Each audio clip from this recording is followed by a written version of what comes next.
안녕하십니까. 오늘은 로마서 1장 7절의 말씀 살펴보도록 하겠습니다. 하나님의 사랑하심을 입고 성도로 부르심을 입은 모든 자에게 하나님과 그리스도로 쫓아 은혜와 평강이 있기를 원하노라. 오늘 이 로마서 1장 7절의 말씀 중에서 하나님의 사랑하심에 대해서 오늘은 살펴보도록 하겠습니다. 하나님의 사랑하심. 요한일서 4장에 보시면 무엇이라 기록하고 있냐면 우리가 하나님을 사랑한 것이 아니라 하나님이 먼저 우리를 사랑했다라고 기록을 하고 있습니다. 자, 우리는 부모 자식 간의 사랑, 또 남녀 간의 사랑, 또 사제 간의 사랑, 형제 간의 사랑, 친구 간의 사랑, 세상에는 많은 사랑이 존재하고 있는데 사랑이 뭡니까? 사랑장 고린도전서 13장을 우리는 사랑장이라고 하죠. 사랑장. 사랑에 대해서 기록을 하고 있습니다. 사랑이라고 이 13장의 말씀을 제가 풀어서 쉽게 말씀을 드리자면 사랑은 조건이 없습니다. 잘 알고 계시듯이 조건이 없습니다. 무조건. 무슨 일이 있어도. 자, 목에 칼이 들어와도. 목에 칼이 들어와도 사랑으로 행하는 것이 순교입니다. 성경 66권에서 말씀하시는 순교는 진정한 순교는 이것입니다. 내 목에 칼이 들어와도 이것만큼 사랑만큼은 내가 지켜 행하기 위해서 내 속에 있는 체면도 죽이고 자존심도 죽이고 그러한 사람의 어떤 생각, 계명들을 죽일 수 있는 것이 진정한 순교입니다. 자, 사랑이라고 하는 것은 무조건 내가 저 사람이 마음에 안 들고 믿고 싫어도 무조건 무슨 일이 있어도 먼저라는 단서가 달립니다. 먼저 남의 입장과 처지를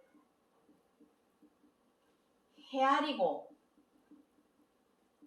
이해하고 존중하고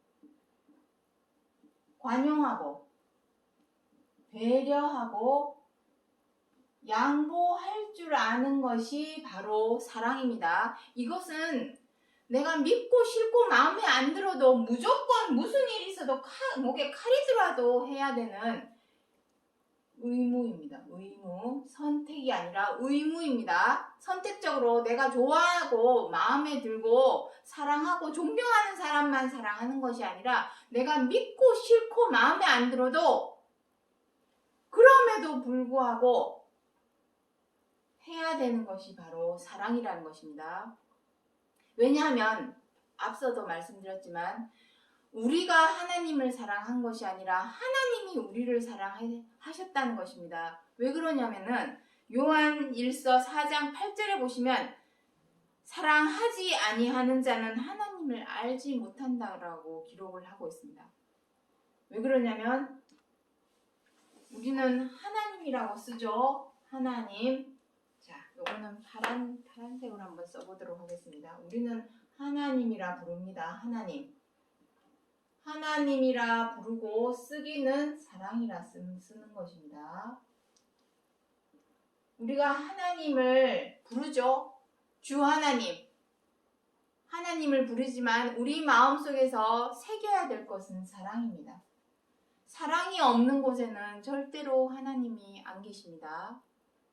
우리가 백날 첫날 교회 다니고 성당을 다녀도 내가 상대방, 다른 사람의 입장과 처지를 헤아릴 줄 모르고 이해할 줄 모르고 존중해 줄 줄 모르고 관용도 안 해주고 배려도 양보도 해주지 않는다면 이웃에게 해를 입히고 이웃에 민폐를 끼치고 이러한 행동을 하는 사람이라면 교회를 백날 첫날 성당을 백날 첫날 다녀도 그 사람에게는 하나님이 없습니다. 사랑으로 행하는 자라야 사랑하지 아니하는 자는 하나님을 알지 못한다 했습니다. 자, 그래서 오늘 하나님이 사람을 어떻게 사랑하셨는지 그것에 대해서 오늘 이제 짚어보도록 하겠습니다. 요한일서 2장 1절부터 5절에 내가 이것을 너희에게 쓰면 너희로 죄를 범치 않게 하려 함이라. 누구든지 그의 말씀을 지키는 자는 하나님의 사랑이 참으로 그 속에 온전케 되었나니. 자, 이게 무슨 의미입니까? 사람은 여기 이제 이 부분은 지우도록 하겠습니다. 자, 성경 66권, 성경 66권, 구약 성경 39권, 성경 66권, 신약 성경 27권, 성경 66권은 사랑책입니다. 사랑책. 어떻게 사랑하는가? 사랑하는 방법에 대해서 기록하고 있는 것이 바로 성경 66권입니다. 사랑에 대해서 기록해 놓았음에도 불구하고 우리 사람은 어떻게 했습니까? 로마서 5장 12절부터 14절에 무엇이라고 했습니까? 첫사람 아담이 죄를 범함으로 아담이 죄를 범함으로 사망이 왕노릇했다라고 기록을 하고 있습니다.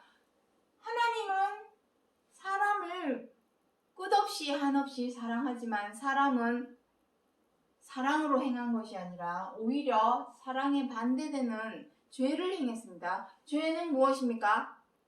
사랑하지 않냐고 미워하는 것. 사랑으로 하지 않냐고 분노로 하는 것. 사랑으로 하지 않냐고 비방하는 것. 사랑으로 안 하고 함부로 하는 것.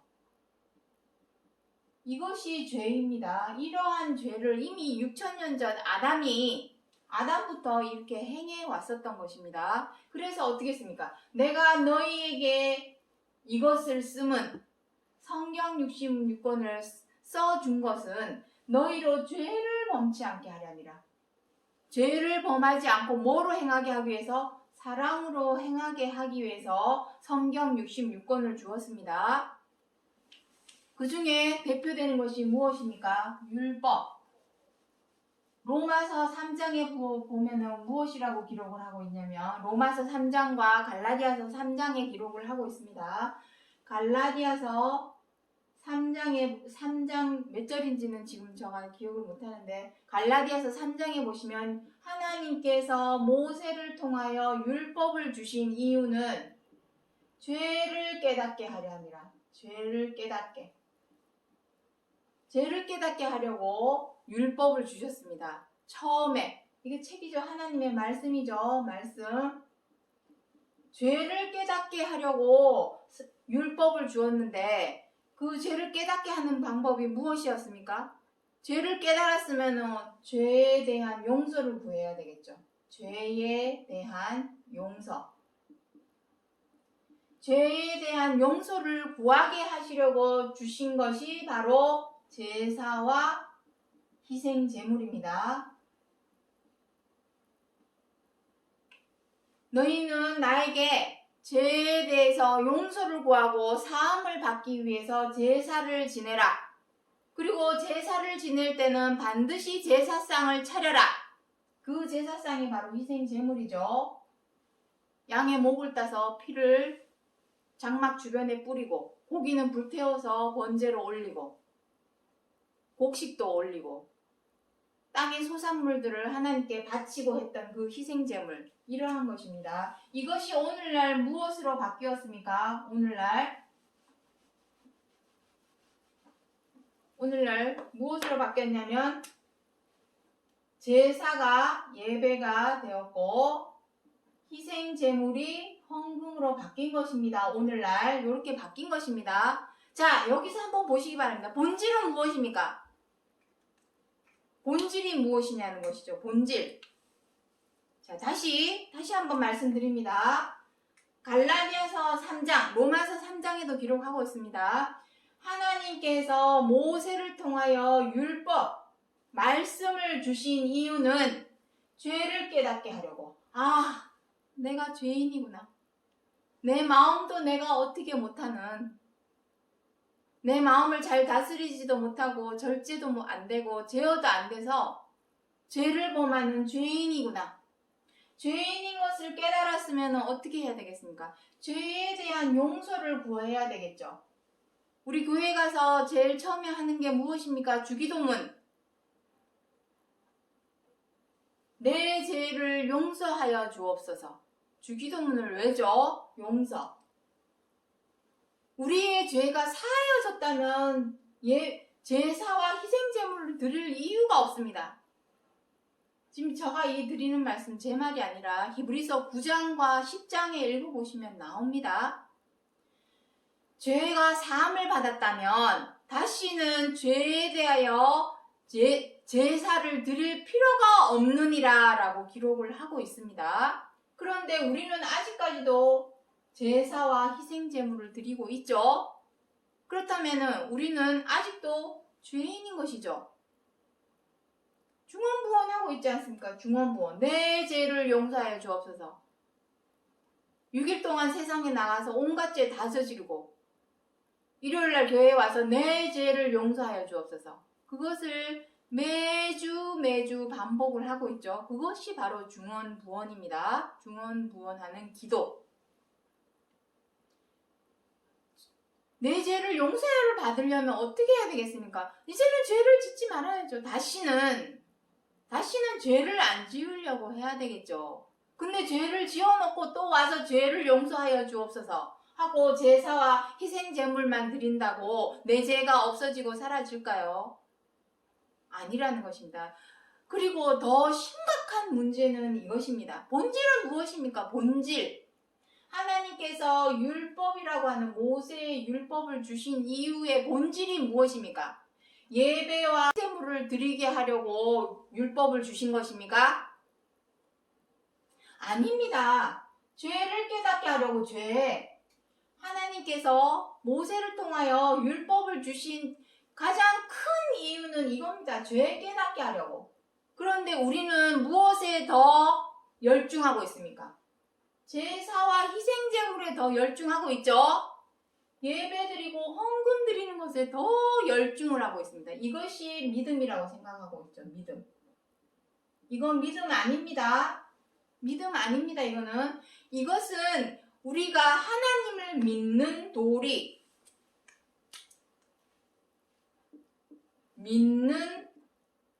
믿는 도리에서의 예의입니다. 예의를 차리는 것이죠. 예의. 아, 내가 죄인이구나. 아유, 나는 역시 오늘도 또 미워하지 말아야 되는데 너무 미워서 복수를 하고 보복을 하고 소심한 복수를 했어.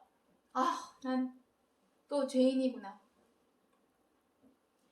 죄인이기 때문에 하나님 앞에 가서 하나님, 제가 오늘 또 죄를 지었습니다.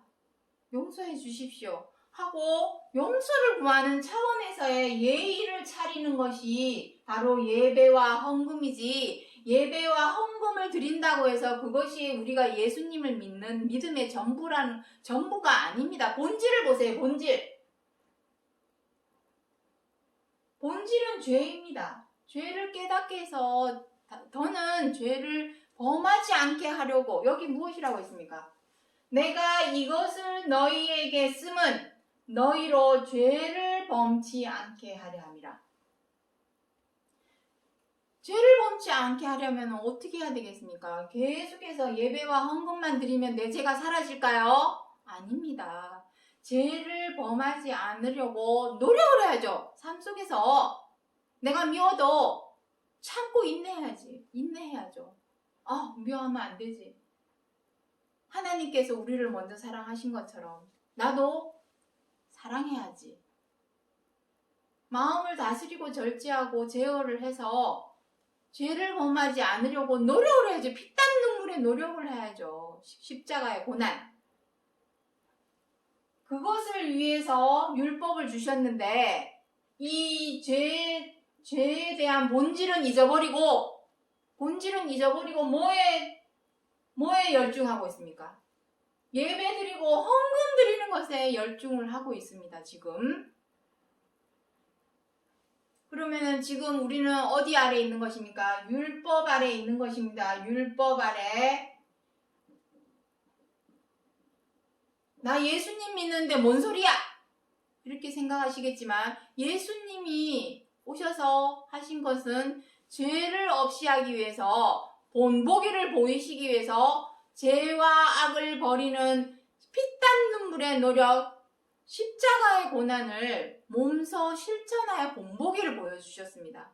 본보기를 보여주신 이유는 그 본과 자치, 그 샘플을 보고 따라하라고. 근데 따라하고 있습니까?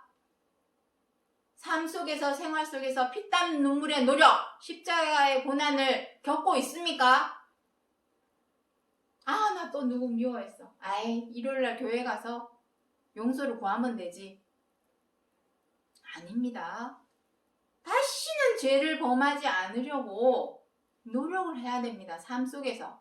그것을 위해서 그리스도께서 오신 것이지, 예배를 드리면서 예수님 믿습니다, 이렇게 하라고 예배 드리게 한 거 아닙니다. 본질을 찾으십시오. 본질. 하나님께서 사랑하시기 때문에 우리에게 성경 66권을 주신 것입니다. 제일 처음에 주신 것이 모세율법이요. 모세율법을 통해서 우리에게 먼저 인지하고 자각하게 한 것은 바로 죄입니다. 아, 내가 죄인이구나. 내가 죄인인 것을 인지를 하고 자각을 해야, 인정을 해야 그 죄에서 나오죠. 뭔 소리야, 나 예수님 믿어서 나 모든 죄 사해졌어. 그러면은 죄 지은 것을 고치려고 노력을 할까요? 회개가 무엇입니까? 회개. 죄 지은 것을 뜯어 고치는 것, 돌이켜서 고치는 것이 회개입니다. 뜯어 고쳤습니까? 나 주 예수 믿으니까 나 이제 죄인 아니야. 그게 아닙니다. 뜯어 고쳐야죠. 내가 주 예수 그리스도를 믿는다면 그 본과 자치를 쫓아서 다시는 죄를 범하지 않으려고 삶 속에서, 생활 속에서 피땀 눈물 노력을 하는 것이, 그게 바로 예수 그리스도를 믿는 믿음의 본질입니다. 자, 그렇게 해서 누구든지 그의 말씀을 지키는 자는, 여기 나오죠. 그의 말씀을 지키는 자는 하나님의 사랑이 참으로 그 속에 온전케 되었나니. 그 말씀의 최고한 계명이 무엇입니까? 자, 여기는 성경 66권, 요거는 그대로 놓겠습니다. 성경 66권은 사랑책. 자, 그의 말씀의 최고한 계명은 무엇입니까? 성경 66권 어디를 봐도 최고한 계명. 자, 마가복음 12장 31절에 보시면 최고한 계명, 하나님의 최고한 계명은 무엇이랍니까? 모세 율법에 10계명이 있죠. 10계명. 자, 설명을 다시 하겠습니다. 이 최고한 계명에 대해서도 수차례 설명을 드렸지만 또 설명드리겠습니다. 10계명에 보면은 10계명이 있죠. 10계명 10가지, 10개의 계명이 있습니다. 그 중에 무엇이 있냐면은 내 이웃을 내 몸과 같이 사랑하라. 이것이 바로 최고한 계명이다라고 기록을 하고 있는 것입니다. 마가복음 12장 31절에, 그리고 로마서 13장 10절로 쭉 보시면은 거기에는 완전한 율법, 모세의 율법은 무엇입니까? 그림자입니다. 히브리서 10장 1절에 율법은 장차 오는 일에 차명상이 아니요 그림자이니라, 그렇게 기록을 하고 있습니다. 완전한 율법은 무엇이라고 합니까? 10계명에 많은 계명이 있을지라도 내 이웃을 내 몸과 같이 사랑하라. 사랑하라 하신 그 말씀 안에 다 들어있느니라. 그리고 사랑은 이웃에게 악을 행하는 것이 아니라 선을 행하는 것이다. 이웃에게 악을 행하는 것은 무엇입니까? 민폐를 끼치는 것이죠. 그것이 악을 행하는 것입니다. 서로 사랑하라. 이것을 지키는 자는 무엇이랍니까? 하나님의 사랑이 참으로 그 속에 온전케 되었느니라 라고 기록을 하고 있습니다. 이 말씀대로 서로 사랑하라 하신 이 말씀대로 지켜 행하는 자라야 하나님의 사랑이 참으로 온전케 되는 것입니다. 그 속에 아까 맨 처음에 제가 뭐라 했습니까? 사랑하지 아니하는 자는 하나님을 알지 못한다.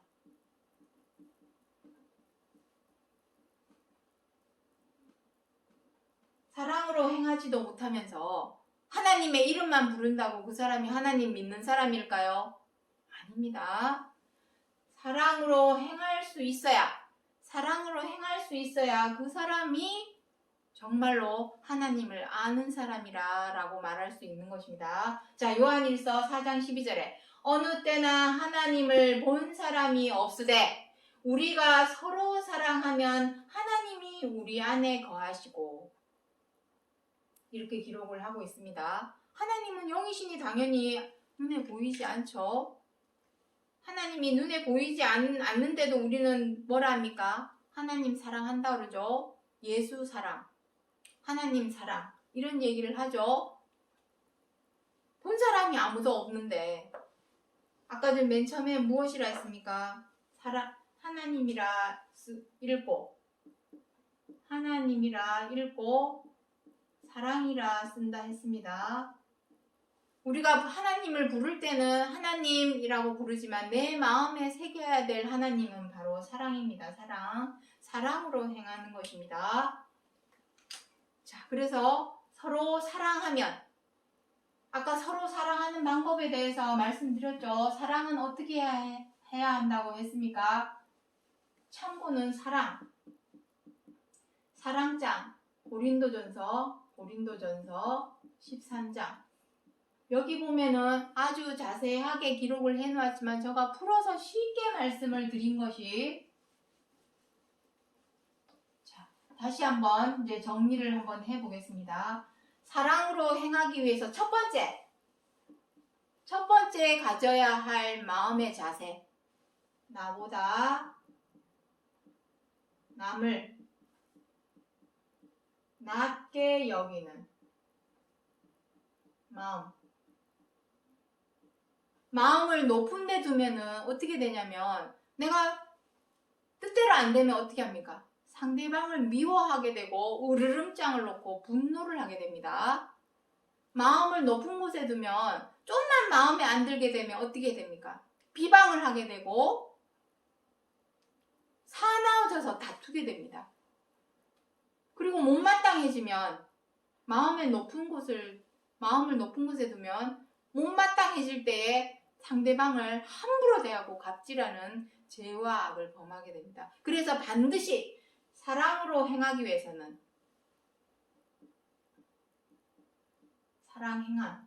사랑으로 행하기 위해서는 첫 번째, 나보다 남을 낮게 여기는 겸손. 이것이 첫 번째 가져야 할 마음의 자세입니다. 두 번째는 무엇이냐면은, 나보다 남을 낮게 여기는 마음을 가졌으니 다른 사람, 남의 입장과 처지를 먼저 헤아리는 것이죠. 이것이 두 번째입니다. 헤아릴 줄 알아야 이해도 하고 존중도 하고 관용도 하고 배려도 하고 양보도 할 수 있게 되는 것입니다. 이것은 형제 간에, 부부 간에, 고부 간에, 친구 간에, 회사 상사와 직원 간에, 어디에든 다 적용이 되는 것입니다. 어느 누구를 막론하고 나이가 어리다고 해서 가난하다고 해서 학벌이 낮다고 해서 다 필요 없습니다. 어느 누구에게든지 이렇게 이 두 가지만 잊지 않고 행한다면은 이 사람은 하나님을 아는 자요. 비록 교회도 안 다니고 하나님을 잘 몰라 안 믿고 못 믿는 세상 사람이라 할지라도 이 두 가지만 마음에 새겨서 이 두 가지만 행한다면 비록 교회는 가지 않아도 성당에는 가지 않아도 오히려 교회 다니고 성당 다니는 사람보다 더 하나님을 아는 자라라고 말을 할 수 있는 것입니다. 이 계명, 이 최고한 계명, 완전한 율법을 하나님을 잘 몰라도 지켜 행하는 자는 어디 법 아래 있다고 했습니까? 법 아래 있는 자라 했죠. 생명의 법 아래. 이것으로 행하는 자라야 공간이 없죠. 이렇게 행할 줄 아는 자라야 법 아래에 있다. 다시 말해서 생명과 안식과 우리의 믿음의 소망인 구원을 얻을 수 있는 키는 바로 이것입니다. 내가 비록 교회는 못 가도, 비록 나 하나님 잘 몰라도, 비록 예수 그리스도가 누군지 잘 몰라도 이 두 가지만 명심하고 삶 속에서 생활 속에서 지켜 행할 수만 있다면 오히려 교회 다니는 사람보다 성당 다니는 사람보다 더 하나님을 아는 자요. 그 아는 이것이 바로 믿음이기 때문에 이 믿음으로 말미암아 생명과 안식과 구원을 얻을 수 있다라는 것입니다. 이것은 예외가 없습니다. 믿는 자나 안 믿는 자나 다 필요 없습니다. 하나님은 이방인의 하나님도 되기 때문입니다. 하나님 잘 몰라도 이 계명대로만 지켜 행할 수 있다면 그 사람에게 오히려 구원의 몫이 돌아간다라는 것을 기억하셔야 한다는 것입니다. 오늘 제목을 읽고 마치도록 하겠습니다. 하나님의 사랑 안에서 자기를 지키며 긍휼을 기다리라. 하나님의 이 사랑 안에서 이 자기를 지키라는 것은 무엇입니까? 사랑으로 행하라는 뜻이죠. 할 말은 많지만 앞서 죄에 대해서 설명을 드렸지만 모세에게 율법을 주신 이유는 하나님께서 모세에게 율법을 주신 이유는 죄를 깨닫게 하려고 주신 것이지 예배, 제사와 희생제물 드리라고 율법 주신 거 아닙니다. 그런데 우리는 지금 예배 드리고 헌금 드리는 것이 우리가 믿는 믿음의 도리를 다 한다라고 생각하지만 그거 안 해. 그거는 예의입니다. 믿는 예의 그 이상도 그 이하도 아닙니다. 내가 정말로 죄를 깨달았다면 다시는 죄를 범하지 않기 위해서 삶 속에서 피땀 눈물의 노력을 하는 것이요. 그 노력의 결과물로서 서로 사랑하라 하신 이 사랑 행함으로 나타나게 되고 이 행함이 우리 자신에게 생명과 안식과 구원으로 가는 길을 열어준다는 것을 기억해 주시기 바랍니다. 오늘 여기까지 하고 마치겠습니다. 감사합니다.